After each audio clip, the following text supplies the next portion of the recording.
Үшінші сабақ хәза хәзихи сілтеу есімдіктеріне тағы да екінші жаттығу.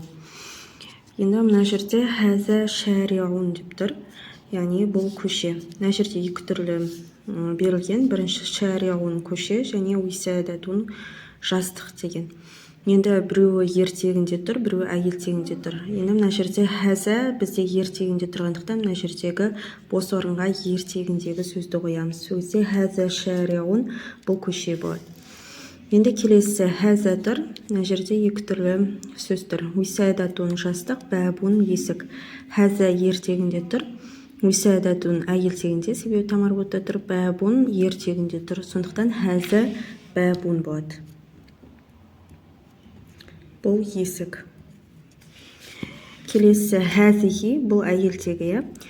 Мурад деген ер адамның аты, Хадича деген әйел адамның аты. Сонда хәзихи Хадича болады.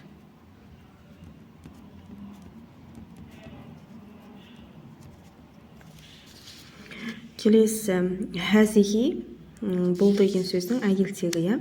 Ғассалатун күр жуатын машина, мусалласун үшбұрыш. Әйелтегінде тұрғандықтан ғассалатун болады. Хәзихи ғассалатун. Яғни бұл күр жуатын машина. Келесі хәза мукайифун деген кондиционер, харитотун карта. Енді бұл жерде мынау әйелтегінде тұр, мынау ертегінде тұр, сондықтан хәза мукайифун. Мукайифун болады. Бұл кондиционер. Енді келесі хәзихи. Хәзихиге михфазатун деген кошелек, амин. Хатифун ол телефон. Хәзихи әйелтегінде михфазатун болады. Сонда хәзихи михфазатун бұл амин.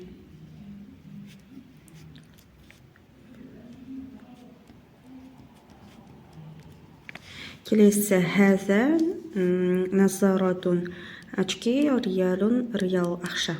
Енді бұл жерде мынау әйелтегінде, мынау ертегінде тұр, сондықтан хәза риялун болады.